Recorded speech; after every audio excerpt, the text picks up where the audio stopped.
Welcome বন্ধুরা, আমি নিশিত দে। আমার হোম গার্ডেনিং উইথ নিশিত চ্যানেলে সবাইকে স্বাগত। তো বন্ধুরা, আজকে আরও একটি ইন্টারেস্টিং ভিডিও নিয়ে চলে এসেছি।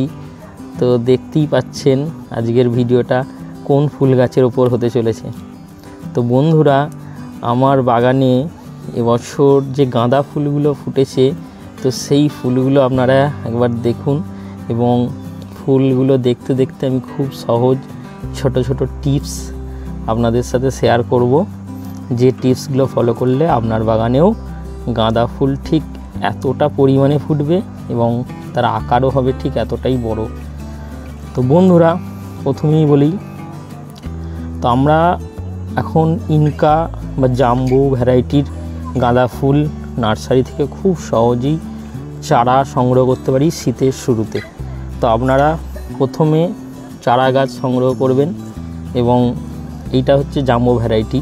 তো ইনকা ফুল গাছের বেশ কিছু ভ্যারাইটি হয়, সেই ভ্যারাইটি কালারের উপর ডিপেন্ড করে হয় এবং ফুলের আকারের ওপর ডিপেন্ড করে দু একটা ভ্যারাইটি কিন্তু নার্সারিতে পাওয়া যায়।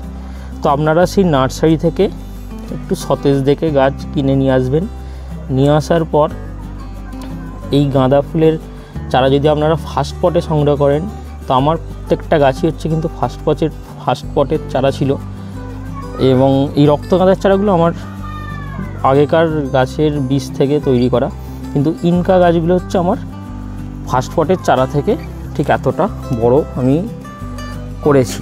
এবং ফার্স্ট পটের চারা যখন আপনারা কিনে নিয়ে আসার সাথে সাথেই কিন্তু আপনাদের কী করতে হবে, গাছের চারাগুলোকে একটা ট্রেতে বালি রেখে তার উপর বসিয়ে দিতে হবে।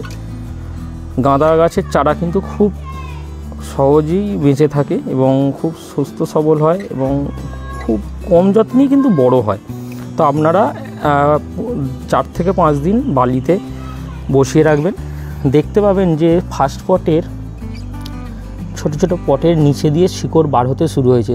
তখন আপনারা সেই গাছগুলোকে আপনাদের টবে বা গ্রো ব্যাগে প্রতিস্থাপন করবেন। তো যখন টবে বা মাটিতে যখন প্রতিস্থাপন করবেন, তখন আপনাদের খেয়াল করতে হবে সেই মাটিটায় বালি এবং ভার্মিকম্পোস্ট যেন আগে থাকতে মেশানো থাকে। মাটি, বালি আর ভার্মিকম্পোস্ট এই তিনটে আপনারা অনুপাত আপনাদের হিসাব অনুযায়ী বসিয়ে নেবেন। আপনারা যেমন শীতকালের ফুল গাছ সমস্ত গাছ বসাচ্ছেন, সেই হিসাবেই মাটি, বালি আর ভার্মিকম্পোস্ট মেশাবেন। সেখানে আপনারা 50% মাটি এবং 25% বালি ও 25% ভার্মিকম্পোস্ট নিয়ে মাটিটা তৈরি করে নেবেন। এবং যখন মাটিটা তৈরি করবেন, সেই মাটিটা কিন্তু জল একদম যেন না থাকে, একদম জাস্ট ড্রাই মাটি হয়ে থাকবে। সেইভাবে আপনারা মাটিটা প্রস্তুত করে সেরকম হলে একদিন সূর্যের আলোয় মাটিটাকে ফেলে রাখবেন। এটা হয়ে গেল মাটি প্রস্তুত।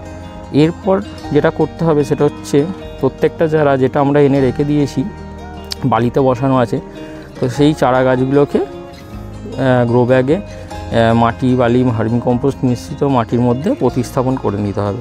প্রতিস্থাপন করার পর 1 থেকে 1.5 সপ্তাহ পর কিন্তু গাছেতে কোনো সার খোল দেবেন না।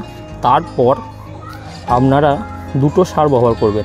আমি যেটা ব্যবহার করেছি, মাটির এই যে গাছের গোড়া থেকে একটু দূর বরাবর প্রত্যেকটা গাছেতেই দেবেন মিক্সড কম্পোস্ট সার। একটু মাটিটা খুঁড়ে নেবেন, খুঁড়ে নিয়ে মিক্সড কম্পোস্ট সার চারিদিক বরাবর এই যেমন মাটির সাইড বরাবর ছড়িয়ে দেবেন। ছড়িয়ে দেওয়ার পর মাটিটা আবার চাপা দিয়ে দেবেন। এটা হলো সলিড খাবার। এটা আপনারা মাসে একবার দেবেন বা 15 দিন একবারও করতে পারেন যদি গাছের গ্রোথ কম থাকে। আর সপ্তাহে একবার এনপিকে 19-19 বা এনপিকে 20-20 গাছে কিন্তু স্প্রে করতে হবে। তো যখন এই গাছেতে ফুল এসে যাবে, তখন কিন্তু আর গাছেতে ফুলের উপর স্প্রে করলে হবে না। তখন কিন্তু এনপিকে যে আমি এর আগের ভিডিওতে দেখেছি, সেই এনপিকে 1 চামচ 1 লিটার জলে ভালো করে মিশিয়ে গাছের গোড়াতে ঢেলে দিতে পারেন। আর যদি গাছেতে কুঁড়ি থাকে তাহলে কিন্তু গাছেতে স্প্রে করতে পারবেন। ফুল ফুটে গেলে কিন্তু গাছেতে স্প্রে করা যাবে না, এই ফুলেতে কিন্তু ওই সার কিন্তু দেওয়া যাবে না। তো এইটা হলো সার, ব্যাস। এছাড়া আর কিচ্ছু দরকার নেই। আর সূর্যের আলোতে রাখবেন, ছাদেতে রাখলে তো খুব ভালো হয়। যেখানে দেখবেন সারাদিন সূর্যের আলো আসে সেই জায়গায় আপনার ফুল গাছগুলোকে বসিয়ে রাখুন, তাহলে কিন্তু প্রচুর সংখ্যায় ফুল হবে এবং গাছের গ্রোথ খুব ভালো থাকবে। গাছ যদি পার্শিয়াল সানলাইটে থেকে থাকে তাহলে কিন্তু সেই ফুল গাছের গ্রোথ কিন্তু ভালো হবে না এবং গাছটা অনেকটা লম্বা হয়ে যাবে, তাতে কিন্তু ফুল কম আসবে। এই দেখুন কত সংখ্যায় ফুল এসছে। হ্যাঁ, আর যেটা করতে হবে সেটা হচ্ছে প্রথম যে কুঁড়ি আসবে সেই কুঁড়িটাকে কিন্তু কেটে ফেলতে হবে। এখানে আমার প্রত্যেকটা ফুল গাছের কিন্তু প্রথম কুঁড়িটা কিন্তু কাটা আছে। ইনকা হোক বা নর্মাল ভ্যারাইটি হোক, প্রত্যেকটা গাঁদা ফুল গাছের প্রথম কুঁড়িটা কেটে ফেলবেন। এতে কি হবে, প্রথমের ফুলটা কিন্তু খুব বড় হয়, সেই ফুলটা আপনাদের অত বড় ফুল একটা নিতে গিয়ে বাকি ফুলের আকার কিন্তু ছোট হয়ে যাবে। এই দেখতে পাচ্ছেন এখানেও সেম, আমি কিন্তু একটা কুঁড়ি কেটে দিয়েছি এবং এই ভ্যারাইটির ক্ষেত্রে আপনারা আরও 2-3টে কুঁড়ি কাটতে পারেন। তাহলে দেখুন কত সংখ্যায় কিন্তু গাছে ফুল হয়েছে এবং প্রত্যেকটা ফুলের কিন্তু আকার ছোট না, প্রত্যেকটা ফুলই কিন্তু বড় হয়েছে। তো এটা আগের বছরের বীজ থেকে তৈরি করা গাছ, আর ইনকাগুলো এবছরের কেনা গাছ। দেখতেই পাচ্ছেন কতটা বড় হয়েছে এবং কতটা সুন্দর দেখতে লাগছে।